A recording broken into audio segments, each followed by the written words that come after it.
आज की इस प्रेस वार्ता में बहुत बहुत स्वागत है। एक बेहद महत्वपूर्ण विषय पर आप लोगों से बातचीत करने के लिए आज हम यहाँ पर मौजूद हैं। वैसे तो आप सब जानते हैं कि पूरे हरियाणा के अंदर बेरोज़गारी की कितनी बुरी हालत है। युवा त्राही त्राही कर रहे हैं रोज़गार के लिए, लेकिन ख़ास तौर पर इस इलाके में जहां हम बैठ कर के बात कर रहे हैं, कैथल के इलाके में, कुरुक्षेत्र के इलाके में, यहां पर बेरोज़गारी की समस्या ने एक बेहद विकराल रूप धारण कर लिया है। जगह जगह पर बच्चे अपनी ज़मीनें बेच बेच के विदेशों में जा रहे हैं। और अभी पिछले दिनों में एक प्रकरण मेरे ध्यान में आया और आप सब भी उससे अच्छी तरह वाकिफ़ हैं कि हमारे कई बेरोज़गार युवा किसी भी स्थिति में विदेश जाने की ललक में, क्योंकि यहाँ पे उनका गुजारा नहीं हो रहा है, अपनी ज़मीनें बेच बेच के विदेश जाते हैं। ऐसे कई युवा रशिया में युद्ध में फंसे हुए हैं और मैं उनके परिवार से भी मिला था। मटोर में कुछ युवा रशिया में फंसे हुए हैं, मटोर के, उनके परिवार से भी मैं मिल के आया था। हम स्पष्ट तौर पे ये जानना चाहते हैं कि सरकार इस विषय पर क्या कर रही है, क्योंकि काफ़ी लंबे समय से हम लोग भी इस बात को उठा चुके हैं। पूरा इलाका इस बात को जानता है, जगह जगह वीडियो वायरल हो रहे हैं, बहुत सारे समाचार पत्रों में भी आया है कि ये युवा काफ़ी लंबे समय से रशिया युद्ध में फंसे हुए हैं। सरकार इस विषय पर क्या कर रही है? कैथल से बीजेपी विधायक हैं, कलायत से पूर्व मंत्री भारतीय जनता पार्टी की सरकार की हैं, और अब जो नए मंत्री बने हैं वो भी कुरुक्षेत्र लोकसभा से ही हैं, सुभाष सुधा जी। लेकिन उसके बावजूद भी क्या इनमें से कोई भी इन पीड़ित परिवारों से कभी मिलने के लिए गया है? क्या किसी ने भी इनका हाल जानने की कोशिश की कि बच्चों की वहाँ पर क्या हालत है, उनको कैसे निकाला जा सकता है? किसी ने इसके विषय में सोचा? खुद नायब सैनी जी, जो आज भी प्रतिनिधित्व कर रहे हैं कुरुक्षेत्र लोकसभा का, जब तक चुनाव नहीं हो जाते, वो आज प्रदेश के मुख्यमंत्री भी हैं। क्या उन्होंने एक बार भी इस मुद्दे का संज्ञान लिया? प्रदेश के मुख्यमंत्री होने के नाते अगर वो चाहें तो चुटकियों में इस मामले का हल हो सकता है। विदेश मंत्रालय की मदद से हरियाणा के इन युवाओं को रशिया से सुरक्षित निकाल के लाया जा सकता है। लेकिन क्या उन्होंने कुरुक्षेत्र का प्रतिनिधि होने के नाते या प्रदेश का मुख्यमंत्री होने के नाते इस मामले में एक बार भी दिलचस्पी ली? और तो और नवीन जिंदल जी, जो यहाँ से उम्मीदवार भी हैं कुरुक्षेत्र लोकसभा से अब भारतीय जनता पार्टी के, वो तो बड़े उद्योगपति हैं, उनकी तो काफ़ी ऊंची पहुँच है।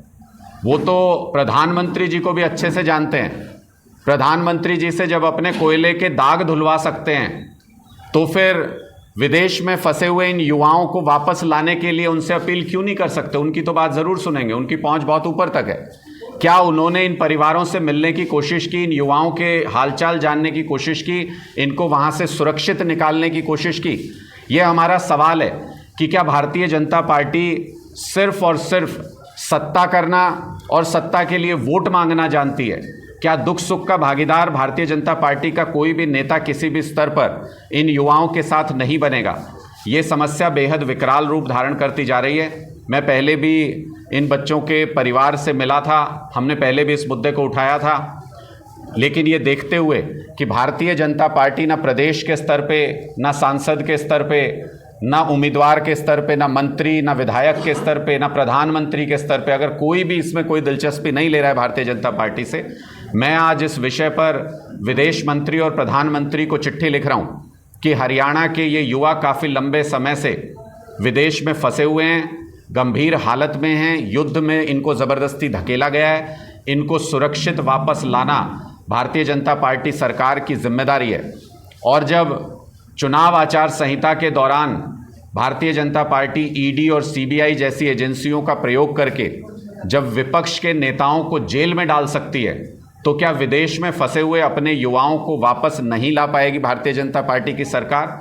क्या प्रधानमंत्री जो दावा करते हैं अपनी एडवर्टीजमेंट्स के ज़रिए कि उन्होंने रशिया और यूक्रेन का युद्ध रुकवा दिया था कुछ घंटे के लिए, क्या वो अपने कुछ युवाओं को, जो हरियाणा के युवा हैं, जो विदेश में फंसे हुए हैं, उनको सुरक्षित वापस नहीं ला सकते हैं? इस विषय को कई सप्ताह का समय हो चुका है, सबके संज्ञान में ये विषय, मीडिया भी इस विषय को उठा चुका है, लेकिन उसके बावजूद भी भारतीय जनता पार्टी के इस विषय पर नीरसता उनकी अनदेखी और प्रधानमंत्री और विदेश मंत्रालय का इस मामले में दिलचस्पी न लेना ये दिखाता है कि सिर्फ युवाओं को बेरोजगार रखने तक ही भारतीय जनता पार्टी का जो अत्याचार है वो सीमित नहीं है, वो युवाओं की अनदेखी भी करते हैं, उनकी ज़िंदगी की भी उनकी नज़र में कोई कीमत नहीं है। आज हम चिट्ठी लिख करके प्रधानमंत्री और विदेश मंत्री से इस पूरे मामले में तुरंत हस्तक्षेप करने की अपील करेंगे और उनसे आग्रह करेंगे कि विदेश में फंसे हुए अपने युवाओं को तुरंत प्रभाव से सुरक्षित वापस भारत में लाया जाए। आपके कोई प्रश्न है तो आप पूछ सकते हैं। संजय सिंह को जमानत हो रही है, आपकी प्रतिक्रिया? संजय सिंह जी को जिस तरीके से फर्जी मुकदमे में, झूठे मुकदमे में जेल में डाला गया था और हमारे आम आदमी पार्टी के तमाम नेताओं को झूठे फर्जी मामले बना करके जेल में डाला गया, सुप्रीम कोर्ट का कल का फैसला ईडी और भारतीय जनता पार्टी के मुंह पर एक जोरदार तमाचा है। पीएमएलए के कानून में अगर किसी को जमानत होती है तो उसका मतलब ही सीधे सीधे ये होता है कि उसके खिलाफ कोई भी साक्ष्य उपलब्ध नहीं है और कोर्ट ने ये पाया कि प्राइमा फेसी वो पूरी तरह से निर्दोष है, तभी पीएमएलए में ज़मानत होती है। ये ज़मानत अपने आप में ये बताती है कि ये पूरा का पूरा मुकदमा फर्जी था। झूठे केस बना करके विपक्षी पार्टी के नेताओं को जेल के अंदर बंद रखने की कोशिश की जा रही है। संजय सिंह जी की ज़मानत से कार्यकर्ताओं में ज़बरदस्त उत्साह है, कार्यकर्ताओं के लिए एक भावुक पल है। ये इस बात को भी साबित करता है कि तानाशाही की जेल की दीवारें कितनी ऊंची क्यों ना हो, वो क्रांतिकारियों के हौसले से ऊंची नहीं हो सकती हैं। हमारे सभी नेता क्रांतिकारियों की तरह लड़े और क्रांतिकारियों की तरह अपनी बात पर देश के लिए अड़े रहे और उसका नतीजा ये कि संजय सिंह जी की ज़मानत के साथ ही ये केस धराशायी होना शुरू हो गया। पूरे देश की जनता के सामने ये स्पष्ट होना शुरू हो गया कि भारतीय जनता पार्टी ने फर्जी केस बना करके आम आदमी पार्टी के नेताओं को जेल में डाला था। केजरीवाल को राहत मिलेगी इससे? केजरीवाल को राहत मिलेगी? एक एक करके आप देखते जाइए। जब संजय सिंह जी जेल गए थे 6 महीने पहले, तब भारतीय जनता पार्टी ये अफवाह उड़ाती थी कि एक एक करके इनके सारे नेता जेल में चले जाएंगे। इन सब के खिलाफ अंदर से खबरें निकाली जाती थी कि पूछताछ में आज ये कह दिया, आज वो कह दिया। ईडी फर्जी खबरें प्लांट करती थी चैनल्स के अंदर। लेकिन एक एक करके आप देखते जाइए, सारे बेकसूर बाइज्जत बरी होके इस पूरे मुकदमे से निकलेंगे। लेकिन हमारी लड़ाई, हमारा संघर्ष पीएमएलए के इस तानाशाही कानून के खिलाफ है, जिसमें आप किसी को भी, जिसको सरकार चाहे उसके ऊपर झूठे फर्जी आरोप लगा के केस बना के उनको जेल में डाल सकती है और कितने भी समय तक उनको जेल के अंदर रख सकती है। ये तानाशाही का तरीका है। अरविंद केजरीवाल जी को गिरफ्तार तो कर लिया भारतीय जनता पार्टी की सरकार ने, मोदी जी के इशारे पर अरविंद केजरीवाल जी को गिरफ्तार तो कर लिया, लेकिन उसके बाद ये सौदा बहुत महंगा पड़ा भारतीय जनता पार्टी को। पूरे देश में उनकी खिलाफत हो रही है। उनको 400 का दावा करने वाली पार्टी को 40 सीट के लाले पड़ गए हैं। इसलिए आज भारतीय जनता पार्टी बैकफुट पर नजर आ रही है। और कल जब सुप्रीम कोर्ट ने यह कहा ईडी को कि या तो आप बताइए कि हम जमानत दे सकते हैं या नहीं, और नहीं तो फिर हमें इसके ऊपर कमेंट भी करना पड़ेगा और संजय सिंह जी के फेवर में निर्णय भी देना पड़ेगा, तो ईडी के पास कोई रास्ता नहीं बचा और उन्होंने हाथ जोड़ करके ये कहा कि आप जमानत दे दीजिए। तो ये स्पष्ट तौर पे ये बताता है कि ईडी के पास न जिस दिन गिरफ्तार किया उस दिन कोई साक्ष्य था, न 6 महीने की जांच के बाद, पूछताछ के बाद आज भी ईडी के पास कोई साक्ष्य है। यही बात अरविंद केजरीवाल जी, मनीष सिसोदिया जी और सत्येंद्र जैन जी पर भी लागू होती है। उनके खिलाफ भी ईडी के पास कोई साक्ष्य नहीं है। जबरदस्ती उनको जेल में रख के लोकसभा चुनाव लड़ना चाहते हैं, क्योंकि बंद पिंजरे में तो शेर के सामने कोई भी खड़ा हो सकता है। मोदी जी, मैं आपको चुनौती देता हूं, खुले मैदान में शेर का सामना कीजिए, आपको आपकी हकीकत पता चल जाएगी। आपने कहा ईडी और सीबीआई का गलत दुरुपयोग किया जा रहा है, जबकि कल राज्य मंत्री महिपाल ढांडा ने कहा कि उनको आज़ादी दी गई है, पहले वो बंदी से में थी। महिपाल ढांडा जी तो कल ये भी कह रहे थे कि ये कोयला चोर जिनको भारतीय जनता पार्टी ने और मोदी जी ने जिनको लुटेरा कहा था, उन नवीन जिंदल को कोई क्लीन चिट नहीं दी। महिपाल ढांडा जी तो कह रहे हैं, वो तो इसका मतलब आज भी उनको दोषी मानते हैं। तो इतनी कोयले की कालिक को भारतीय जनता पार्टी में ला करके टिकट देने का क्या महिपाल ढांडा जी विरोध करते हैं? उनको स्पष्ट तौर पे बोलना चाहिए, अपने ज़मीर की आवाज़ कभी कभी तो सुननी चाहिए। मंत्री पद के नीचे अगर ज़मीर दब जाएगा तो आपको इतिहास सुनहरे अक्षरों में याद नहीं करेगा। मैं महिपाल ढांडा जी से कहता हूं कि उन्होंने जो बोला था, अपने मन की आवाज़ पे बोला था, अंतरात्मा की आवाज़ पे ये भी बताएं कि नवीन जिंदल जी को ये टिकट नहीं मिलना चाहिए था, जो भारतीय जनता पार्टी के तमाम कार्यकर्ता आज कह रहे हैं और अंदर खाने विरोध कर रहे हैं नवीन जिंदल जी। इलेक्टोरल बॉन्ड पे विपक्षी दल, नेता, देश के लोग तो चर्चा कर रहे हैं, लेकिन भारतीय जनता पार्टी एक सुनियोजित तरीके से मेन स्ट्रीम मीडिया के डोमेन में इसके ऊपर चर्चा को बाधित किए हुए, इसको रोके हुए अपनी पूरी ताकत लगा करके, क्योंकि उनको पता है कि ये पिटारा तो अब खुल चुका है और इसी इलेक्टोरल बॉन्ड के डाटा से ये सार्वजनिक हुआ कि मनी ट्रेल आम आदमी पार्टी के पास ढूंढ रहे थे शराब घोटाले की, लेकिन शराब घोटाले के मुख्य अभियुक्त के अकाउंट से, उसकी कंपनी के अकाउंट से 60 करोड़ रुपया भारतीय जनता पार्टी के अकाउंट में गया हुआ है। हमने पहले भी मांग की है कि अगर ईडी चुनाव आयोग के मातहत आज के दिन में निष्पक्ष रूप से काम कर रही है तो इस 60 करोड़ रुपए के मनी ट्रेल को ट्रेस करने के लिए जेपी नड्डा जी को बुला के पूछताछ कीजिए, अमित शाह जी को पीएमएलए एक्ट में गिरफ्तार करके जेल में डालिए क्योंकि प्रोसीड्स ऑफ क्राइम उनके पास जा रहा है, और मोदी जी को भी गिरफ्तार करके, जैसे एक सिटिंग चीफ मिनिस्टर को गिरफ्तार कर सकती है अगर ईडी, तो सिटिंग प्राइम मिनिस्टर को भी गिरफ्तार करके एक नजीर स्थापित करे और उनसे पूछताछ करे कि ये 60 करोड़ रुपए जो शराब घोटाले के मुख्य अभियुक्त के पास से भारतीय जनता पार्टी के पास आया, इस 60 करोड़ का इस्तेमाल कहां किया मोदी जी ने, अमित शाह जी ने और जेपी नड्डा जी ने। कैथल के राजनीतिक गलियारों में चर्चा चल रही है कि अनुराग टांडा जी और गुप्ता जी इकट्ठे नजर नहीं आ रहे। अनुराग जी आते, गुप्ता जी आते, अन्य जगह जा रहे होते हैं, गुप्ता जी आते, अनुराग जी पढ़ते हैं। तो मुझे लगता है कि चर्चा चल रही है, मैं भी उस चर्चा का आपको जवाब देता हूं। मुझे लगता है कि अगर नवीन जिंदल जी एक जगह प्रचार करें और दूसरी जगह उनके पार्टी के कोई नेता, जैसे कल महिपाल ढांडा जी आए हुए थे, तो ये चर्चा तो नहीं चली कि महिपाल ढांडा उधर जा रहे हैं और नवीन जिंदल उधर प्रचार कर रहे हैं। सभी नेताओं को आज मैं यहां पर मौजूद हूं, चूंकि एक मंच पे नहीं दिख रहे सर, शायद आगे भी नजर ना आए, क्योंकि पार्टी अपनी अपनी जिम्मेदारियां देती है। दोनों नेताओं को अपनी अपनी जिम्मेदारियां और अपना अपना निर्वहन करने के लिए कहा गया है।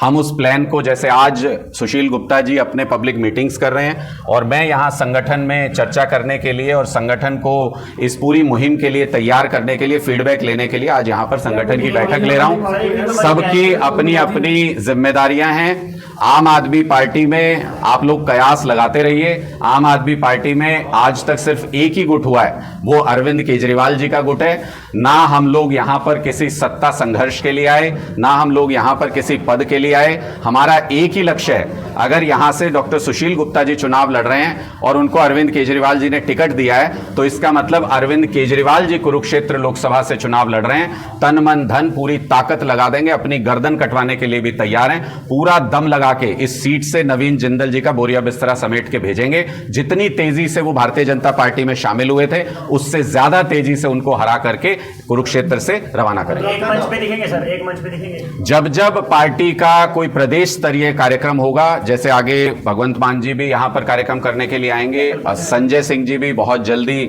प्रचार करने के लिए यहां पर पहुंचेंगे। जब भी पार्टी का कोई बड़े स्तर का प्रदेश स्तरीय कार्यक्रम होगा, हम सभी नेता आपको एक मंच पर एक साथ पूरी ताकत, पूरी मजबूती से नजर आएंगे। इन सब अफवाहों को विराम दीजिए और पूरी ताकत से आप ये देखिए कि भारतीय जनता पार्टी को, जहां से सिटिंग चीफ मिनिस्टर आज के दिन भारतीय जनता पार्टी के हैं, वहां से कैसे भारतीय जनता पार्टी को आम आदमी पार्टी दौड़ा दौड़ा के, हरा हरा के भेजती है। इसका आप भी आनंद लीजिए और हमें भी आनंद लेना। कांग्रेस के आम आदमी पार्टी पूरे प्रदेश में सिर्फ एक सीट पर चुनाव लड़ रही है। यहाँ कांग्रेस के दूसरी जगह से नेता आकर के प्रचार कर रहे हैं, पर आम आदमी पार्टी के ही नेता कह रहे हैं कि हम तो प्रदेश स्तरीय मीटिंग में ही आएंगे। तो कहीं ना कहीं आपके बीच में कोई विचारों में मतभेद है कुछ? कांग्रेस के अभी तक 9 जगह पे उनके उम्मीदवार आने हैं, वो 9 जगह पे उनके उम्मीदवार घोषित नहीं हुए हैं। इसलिए कांग्रेस के कोई भी उम्मीदवार अभी ग्राउंड पर अपनी तैयारियां नहीं कर रहे हैं। इसलिए पूरे प्रदेश से जहां से भी संभव है, सभी कांग्रेस के लीडर्स हमारी मदद करने के लिए यहां पर आ रहे हैं। और जहां जहां हमसे मदद मांगी जा रही है, जैसे रोहतक में कार्यक्रम करने के लिए भी डॉक्टर सुशील गुप्ता जी वहां पे गए थे, पार्टी के कई सारे नेता वहां पे गए थे। जहां जहां हमसे मदद मांगी जा रही है, वहां पे हम मदद भी कर रहे हैं। इसलिए आप लोगों को यहां पे कांग्रेस के लीडर्स की मूवमेंट ज्यादा नजर आ रही है। हम इसका स्वागत करते हैं और हम सारे कांग्रेस कार्यकर्ताओं और नेताओं को आमंत्रित करते हैं कि पूरी ताकत लगा के हमारा सहयोग करें, ताकि सिटिंग चीफ मिनिस्टर की सीट पर कुरुक्षेत्र से ये अधर्म और धर्म के बीच का जो युद्ध है, इसको हम जीत सकें और अधर्म को पूरे तरीके से हरा सकें। आने वाले समय में आपकी ये शिकायत भी अपने आप दूर हो जाएगी। ये आपकी शिकायत दूर करने के लिए हम एक मंच पे आए, ऐसा संभव नहीं है, लेकिन हम अपनी रणनीति के तहत जहां जब हमें अपने कार्यक्रम करने होंगे, तब हम आपको पूरी ताकत से एक साथ नजर आएंगे। हम लोग दिल से जुड़े हुए हैं, इसलिए आप हमको एक तस्वीर में जोड़ने की कोशिश न करें। हम पूरे दिल से जुड़े हुए हैं और पूरी ताकत से एक दूसरे की मदद करते हुए पार्टी को आगे लेके जा रहे हैं। ओपीएस का बड़ा मुद्दा, अगर हरियाणा में सरकार आती है तो ओपीएस को लेकर आम आदमी पार्टी का क्या है? ओपीएस को लेकर आम आदमी पार्टी का बहुत क्लियर स्टैंड है। अरविंद केजरीवाल जी ने हरियाणा के लिए ऑलरेडी अनाउंस भी किया हुआ है पब्लिक डोमेन में कि जैसे ही हरियाणा के अंदर आम आदमी पार्टी की सरकार होगी, ओपीएस को तुरंत प्रभाव से लागू किया जाएगा। पंजाब में क्यों नहीं लागू किया जाएगा? पंजाब के अंदर भी इस पे नोटिफिकेशन ऑलरेडी हो चुका है। उस पे जो गवर्नर हाउस की तरफ से कुछ ऑब्जेक्शंस उस पे और सेंट्रल गवर्नमेंट की तरफ से लगाए जा रहे हैं, उसको रोकने का प्रयास किया जा रहा है। हमारी सरकार उस पे पूरा काम कर रही है, बहुत जल्द उसको ग्राउंड पे इंप्लीमेंट किया जाएगा। अभय चौटाला चुनाव लड़ रहे हैं, कितना इफेक्ट डालने वाले हैं? मुझे लगता है कि आज के दिन में जेजेपी हो या इनेलो हरियाणा की राजनीति में अप्रासंगिक हो चुके हैं। उनका कोई महत्व अब हरियाणा की राजनीति में नहीं है।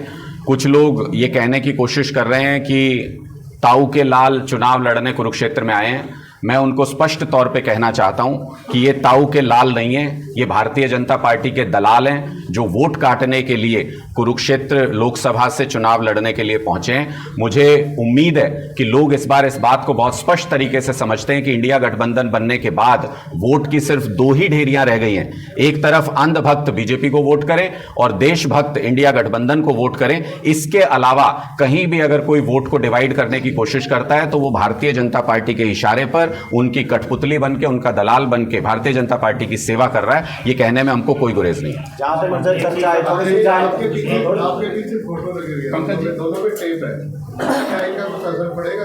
देख भी रही है कि देखो, इनमें से एक टेप के बारे में तो मैं जरूर बता सकता हूं, जिन्होंने भारतीय जनता पार्टी का चोगा उड़ा। आज के दिन में वो जिस भी गांव में अपनी कॉन्स्टिट्यूएंसी में जा रहे हैं वहां उनका जबरदस्त विरोध हो रहा है और ऐसी चर्चाएं चल रही हैं कि शायद भारतीय जनता पार्टी भी उनका टिकट काटने के बारे में चर्चा कर रही है। कलायत में भाजपा के मुर्दाबाद के नारे लगे हैं, कैसे देखते हैं? हर जगह पर पूरे हरियाणा में। अभी तो मैं तो इंतजार कर रहा था कि नवीन जिंदल जी लेट आए हैं तो शायद धुआंधार कैंपेन कुछ शुरू करेंगे, लेकिन उनका उदासीन रवैया देख के ये लगता है कि उनको जबरदस्ती, जैसा हम लगातार कह रहे हैं, ईडी द्वारा किडनैप करके जबरदस्ती उनको टिकट थमा दिया गया नवीन जिंदल जी को। उनका कोई इंटरेस्ट इस चुनाव में नहीं है, वरना अभी तक ग्राउंड पर आपको बहुत तेज एक्टिविटीज उनकी नजर आती।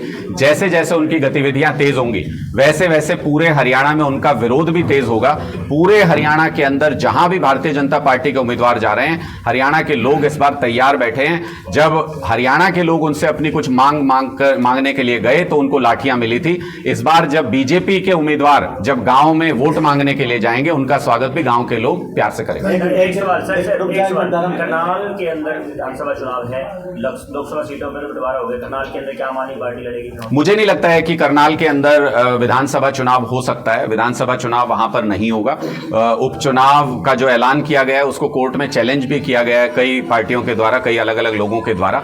मुझे लगता है कि भारतीय जनता पार्टी अपनी सत्ता की हवस में कई बार चुनाव के कानून, नियम, कायदे भी भूल जाती है।